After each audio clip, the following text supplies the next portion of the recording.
eh bien, les grandes banques américaines vont se reconvertir, pas se reconvertir, mais vont développer d'autres secteurs d'activité, et dans ces autres secteurs d'activité, vont se dire, ben voilà, il y a des économies émergentes. Ces économies émergentes, c'est quoi? C'est la transformation capitalistique des économies traditionnelles en économie capitaliste.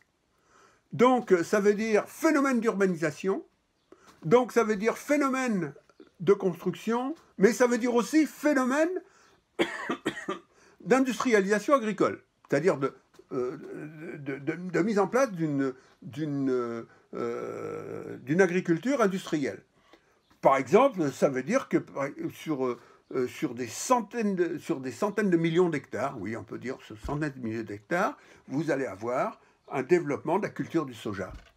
Monoculture du soja. On veut faire quoi en Amérique latine avec le soja? Alors ça commence au Brésil, il y a l'Argentine, ça va jusqu'au Pérou. C'est incroyable. Et c'est transnational, ça presque jusque...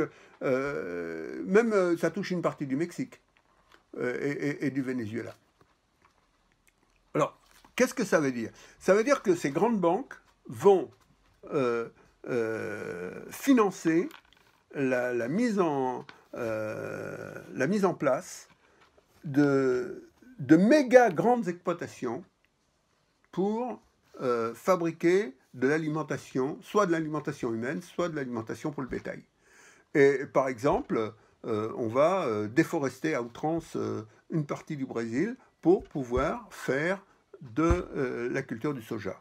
Et qu'est-ce qui va se précipiter là-dessus? Eh bien évidemment, ce sont les gens qui sont en train de faire leur transition de l'agriculture vers l'industrie, par exemple les Chinois, par exemple les Indonésiens, par exemple les Indiens aussi, mais dans une moindre mesure, parce qu'ils ont moins de possibilités. Bon, bref, que les Chinois en particulier, mais ça c'est une autre question encore.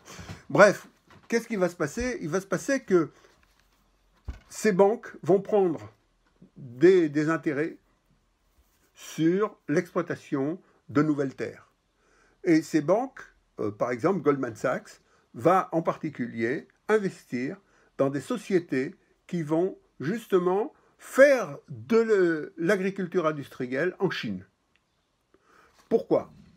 Parce que à partir du moment où vous déplacez des centaines de millions de gens, vous les faites passer d'une situation agricole, ou pour dire les choses très plus simplement, campagnarde, où chacun a un peu ses poules, son petit cochon, etc., ou même ses cochons, sa chèvre, enfin bref, agriculteur traditionnel, à une situation où ces populations, vous les urbanisez, c'est-à-dire vous les urbanisez, vous les privez des conditions naturelles dans lesquelles elles prélèvent leur propre alimentation sur leur environnement.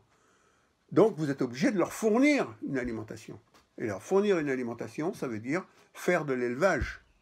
Et faire de l'élevage, ça va être de l'élevage industriel, l'élevage de rapport. Donc l'élevage de rapport, c'est sélection des espèces, c'est sélection des types d'animaux qui croissent le plus vite et qui sont de meilleurs rapports. Par exemple, dans l'article que je vous ai proposé de lire, ils expliquent que les poulets chinois, ils ont 6 semaines d'existence. En 6 semaines, il faut faire un poulet. Eh bien, pour faire un poulet en 6 semaines, il faut le nourrir d'une certaine façon. Il faut lui administrer un certain nombre d'hormones pour pouvoir que la croissance aille plus vite qu'elle pourrait aller naturellement. C'est des choses qui sont absolument impensables dans une campagne, au niveau rural, mais qui sont absolument indispensables au niveau industriel. Parce qu'il y a des millions de dollars qui sont en jeu chaque semaine, chaque mois, chaque trimestre, etc., pour la rentabilité de ces exploitations. Eh bien, ce sont ces exploitations-là qui vont être financées en particulier par Goldman Sachs. Goldman Sachs, c'est le patron du patron, c'est le capo mafia, hein, à New York, à Wall Street. C'est le capo mafia. Hein, c'est ça qu'il faut comprendre. Et ce qui est vachement marrant dans cet article, c'est que la femme qui, à New York, est chargée du logement et du développement économique à partir de 2008, c'est une ancienne directrice exécutive de Goldman Sachs. La fameuse Alicia Glenn. C'est ça qui est intéressant. C'est-à-dire que vous tenez les deux bouts de la chaîne. Les deux bouts de la chaîne. C'est-à-dire, la première partie de la chaîne, c'est comment ce virus, il va foutre la merde sur la planète entière. Et puis de l'autre côté, comment ceux qui vont ramasser en fait le bénéfice de cette situation, eh bien, ce sont ceux qui ont été à l'origine qui ont participé, si vous voulez, pas ils ont été à l'origine, mais qui ont participé à la mise en place d'un système amenant ce truc-là. Voilà, c'est ça finalement la circulation du capital, et c'est ça qui est intéressant. Il y a un deuxième aspect dans cette solution, c'est que à partir du moment où le capital financier prend le pouvoir, c'est-à-dire va pénétrer les sphères de l'État. Alors, chacun sait que Bush, c'était un peu un porte-parole des intérêts pétroliers et financiers des États-Unis à son époque. De même que Obama s'est révélé aussi, pas avec autant de conviction et autant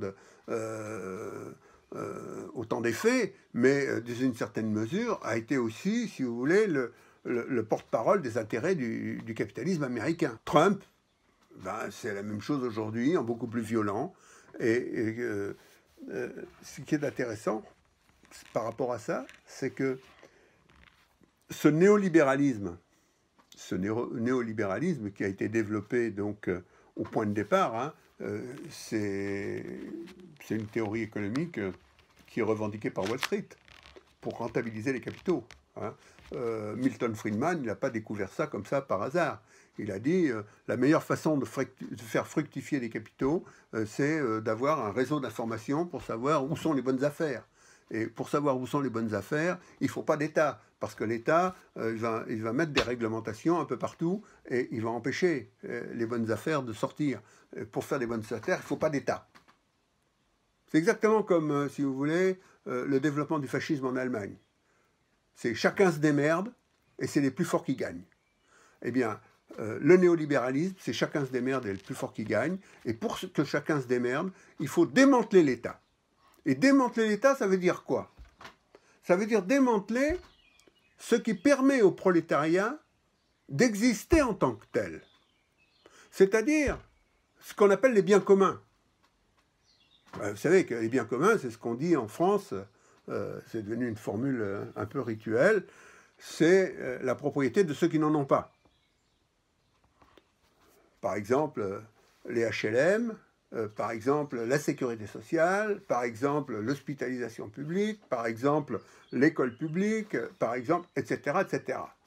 Et à partir du moment où on va prendre l'option de liberté totale pour le capital, la liberté totale d'investir et empêcher l'État de réglementer les conditions d'allocation des capitaux, eh bien, on va faire disparaître les services publics. Et donc, la disparition des services publics, eh bien, par exemple, c'est la disparition du système de retraite au profit des groupes privés, des fonds de pension qui vont justement générer du capital à partir de là, etc. Eh bien, aux États-Unis, c'est ce qui va se passer. C'est ce qui va se passer et ce qui va amener que l'aggravation de la crise. Parce que ce qu'explique l'article, c'est que dans les 20 dernières années, on a démantelé systématiquement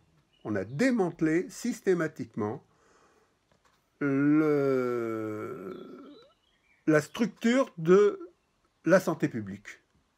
Alors, au niveau des agences de santé, par exemple, dans l'article, ils disent que dans l'Agence nationale de santé publique, l'équivalent de ce que je vous dis là, 700 postes depuis Obama. Il y a 700 postes vacants dans cette administration, et dans ces 700 postes vacants, presque tous les postes d'épidémiologistes. C'est une idée. Dans les hôpitaux, la pénurie des hôpitaux fait que c'est des hôpitaux entiers qui ont fermé. Vous avez quand même 35 millions, je dis bien 35 millions d'Américains qui n'ont absolument aucune assurance sociale.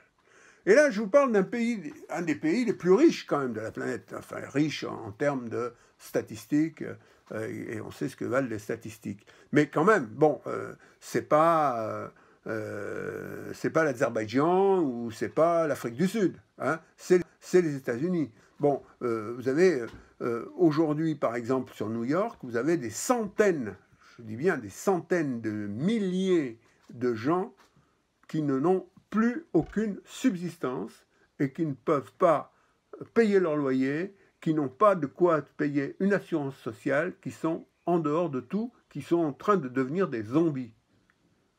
Aujourd'hui. Donc,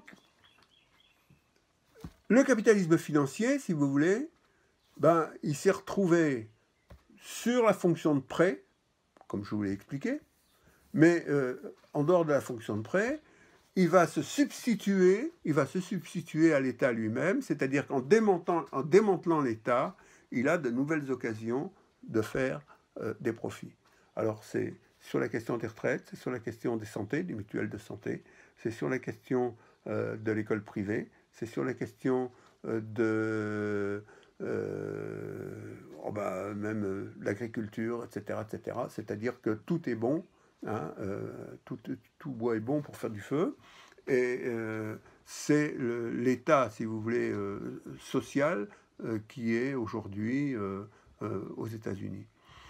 Alors, bon, c'est une leçon de choses, il faut en prendre, il faut comprendre. En fait, sur cette question de crise du coronavirus, on passe énormément de temps à savoir comment est gérée la crise. Mais on passe très peu de temps pour savoir d'où vient la crise et comment elle se développe et comment elle modifie ou elle est l'expression des rapports entre les classes.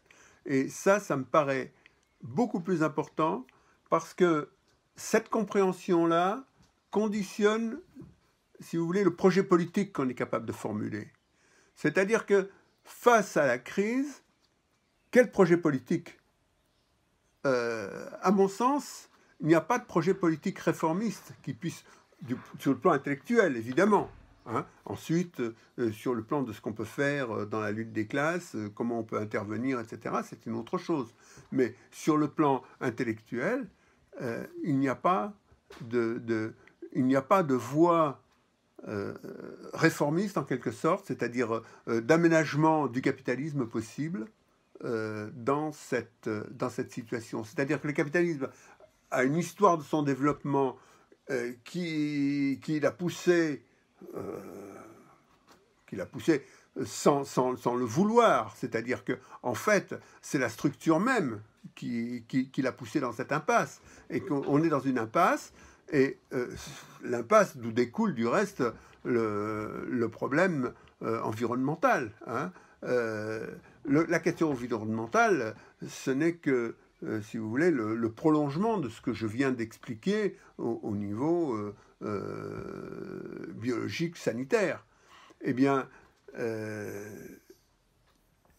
il n'y a pas de place, justement, conceptuellement, je dis bien conceptuellement, c'est-à-dire au point de vue de la logique de pensée, de la compréhension des processus en jeu, il n'y a pas de place pour une solution réformiste. C'est-à-dire que, est-ce qu'il y aurait un aménagement du capitalisme possible ? Alors on va interdire certaines pratiques bancaires, on va interdire certains comportements sociaux, on va changer la fiscalité. Eh bien, tout ça, si vous voulez, c'est pas évident. C'est pas évident. Je pense que ça ne répond pas à la question. Il faut que ce soit les masses qui s'emparent. Les masses elles-mêmes, et les masses, c'est-à-dire l'ensemble des producteurs, l'ensemble des paysans, des ouvriers, des salariés, etc., qui s'emparent de ces questions. Et pour s'emparer de ces questions, il faut commencer par les comprendre. Il faut commencer par en discuter.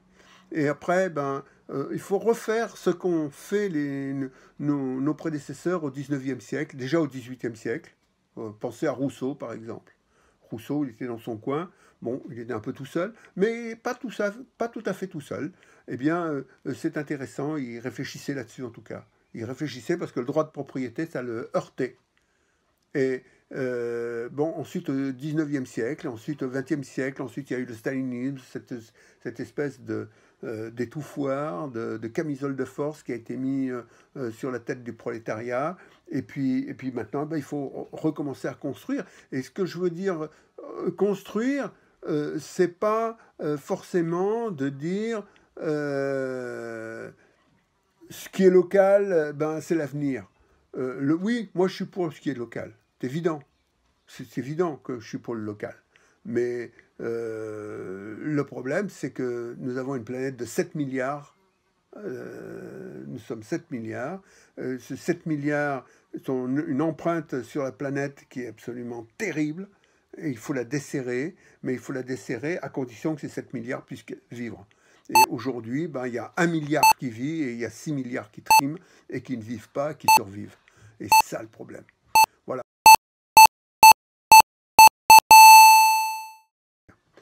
Alors, je voudrais vous finir sur la question des médicaments. Sur la question des médicaments, c'est pas tartignole. Hein. Les producteurs de médicaments, ce sont comme les autres capitalistes. C'est-à-dire qu'ils fragmentent ce qu'on appelle la chaîne de valeur. Alors, qu'est-ce que ça veut dire? Un produit, pour faire un produit, on fait d'abord, si vous voulez, on part d'une idée, ensuite on fait une recherche, ensuite on fait une mise au point, ensuite on fait un prototype, ensuite on fait une première série de fabrication, ensuite on va faire une fabrication en grand, ensuite on va trouver des distributeurs, ensuite on va trouver des améliorations de façon à ce que le produit ait une évolution, etc. Et ensuite on va avoir une stratégie commerciale pour faire du produit, il y en a qui appellent ça une vache à lait, etc. Peu importe. Mais la valeur d'un produit, ce sont différentes étapes: recherche, mise au point, production, commercialisation, diffusion. Et c'est ce qu'on appelle la chaîne de valeur. Mais fragmenter la chaîne de valeur, ça veut dire quoi? Ça veut dire qu'à l'origine, vous aviez un pharmacien, par exemple dans les années 40 ou dans les années 30, un pharmacien qui trouvait un procédé de grand-mère, et puis il allait un peu le moderniser, etc. Alors qu'il faisait un produit, puis il achetait des petites fioles, il mettait son produit dans des fioles, et puis ensuite il vendait dans sa pharmacie. Il n'y a pas de fragmentation. Après, vous avez eu Ron Poulenc. Ron Poulenc, qui avait des laboratoires de recherche, qui faisait des médicaments, et qui vendait ces médicaments. Il n'y a pas de fragmentation. Et puis après, avec le capitalisme financier, arrive la fragmentation. C'est-à-dire que les capitalistes financiers vont dire, si Ron Poulenc a besoin, ou si Sanofi a besoin d'argent, on va dire, c'est pourquoi faire. Vous voulez construire une usine? Vous voulez construire une usine en France? Pas question. Ça ne nous intéresse pas, parce que le taux de profit, c'est 0. On ne va pas gagner de l'argent en faisant ça. Si moi je prends une participation dans votre activité, c'est pour que vous puissiez gagner de l'argent. Pour que vous puissiez gagner de l'argent, eh bien on va fragmenter la chaîne de valeur. Vous faites de la recherche, d'accord. Vous avez des laboratoires d'essai, d'accord. Mais tout le reste, il faut le confier aux Indiens, aux Chinois. Et puis ensuite, vous aurez, si la sécurité sociale est d'accord, vous aurez des dividendes de la commercialisation. Eh bien, c'est exactement ce qui est en train de se passer, c'est-à-dire que jusqu'aux années 80, 80% des génériques vendus en pharmacie étaient produits en France.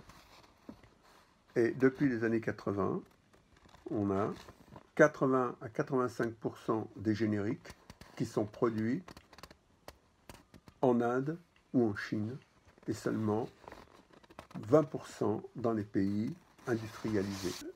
Il y a eu une désindustrialisation, donc, en Europe, du point de vue de l'industrie pharmaceutique, et évidemment, à cette désindustrialisation s'est associée une délocalisation vers les pays à bas salaire. Les pays à bas salaire, c'est essentiellement au départ la Chine, et puis après l'Inde, parce qu'on a considéré que la Chine, au fur et à mesure que la Chine s'urbanisait, que les salaires étaient trop élevés, donc on a trouvé moins cher en Inde.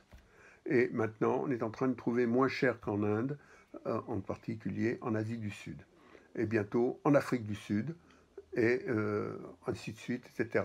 Il n'y a pas de limite, si vous voulez, dans la descente et dans la décroissance, disons, du capital circulant. En pharmacie, l'innovation est protégée par des brevets pendant 20 ans. Donc, c'est ce qu'on appelle les produits princeps. Pendant 20 ans, les marques qui mettent des produits sur le marché ont un monopole. Et avec ce monopole, eh bien évidemment, elles ont des marges élevées. Alors, par exemple, pour les produits pharmaceutiques américains, et certains européens, même chose, en Suisse, c'est un peu la même chose, on estime le prix de vente d'un médicament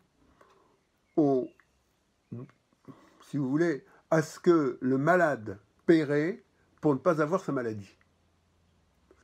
En fait, le prix du médicament n'est plus fonction des conditions de sa production, il est fonction de ce que le client est prêt à payer pour ne pas ou ne plus subir les conséquences de sa maladie. Je me fais bien comprendre. C'est-à-dire que c'est une notion de pur marché. C'est-à-dire que c'est l'inverse, en fait, de la fonction du médicament. La fonction du médicament, c'est d'abréger la souffrance, d'éviter la souffrance.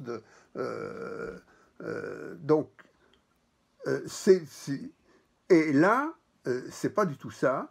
C'est de tirer le prix maximum que celui qui souffre est capable de payer pour moins souffrir. C'est déjà intéressant. Alors, en France, la chaîne de valeur, elle est la suivante, c'est que la recherche initiale, ce sont des startups. Ces startups, elles sont financées par des banques et des grands laboratoires. Ensuite, dans la phase de startup, quand ils ont réussi à trouver une molécule, quelque part, ils ont fait quelques essais cliniques qui semblent intéressants. Je dis bien qu'ils semblent intéressants. Ils n'ont pas les moyens de faire des tests médicaux. Donc, on passe à une phase de développement. Dans les phases de développement, c'est la grande firme qui les prend en charge, hein, c'est-à-dire pour vérifier l'efficacité thérapeutique du médicament. Et puis ensuite, eh ben, il y a la fabrication et puis la commercialisation. Alors, pour vous donner un ordre de grandeur, une boîte de paracétamol vendue en officine à peu près à 1 euro, une boîte d'amoxicilline, c'est un antibiotique très courant, à peu près, est de 3 euros. Alors, ce qui est intéressant, c'est que le kilo de paracétamol, en 2008, était vendu par la Chine 2 à 3 euros au laboratoire. Et en 2008, on a fermé les usines Rhodia de Roussillon. Pourquoi? Parce que Rhodia produisait du paracétamol, mais ne pouvait pas produire du paracétamol à moins de 4 euros le kilo. Donc, pour vendre du paracétamol acheté à 3 euros le kilo sur le marché mondial, on va délocaliser une usine qui produit en France du paracétamol avec 200 emplois ou 300 emplois à la clé pour aller fabriquer le paracétamol en Chine. Et tout ça pour gagner 1 euro au maximum par kilo de paracétamol. C'est instructif, non? C'est-à-dire qu'en 1980, l'Asie produit 20% des substances actives pharmaceutiques, et en 2020, l'Asie en produit 85%. 85%, c'est la quasi-totalité. Hein. Alors, la Chine livre à la planète 90% de la pénicilline, 90% de la pénicilline, 80% de la vitamine C, 70% de l'acide citrique. Alors évidemment, la différence, c'est les contraintes environnementales inexistantes en raison de la bienveillance des responsables locaux, dont la carrière dépend et surtout du taux de croissance des industries, de l'économie. En Inde, pour passer de la Chine en Inde, il y a 10 000 entreprises de pharmacie qui produisent des productions pharmaceutiques. L'Inde produit 20% des génériques vendus dans le monde, 60% des principaux vaccins, 60% des traitements antirétroviraux. Donc voilà, toute cette dépendance ahurissante, comme le dit le sénateur de Col, on ne peut pas dire qu'on ne savait pas lorsque l'épidémie de coronavirus a été mise à jour. C'est pour vous dire un peu comment marche l'industrie capitaliste après avoir vu la manière dont l'agriculture capitaliste fonctionnait.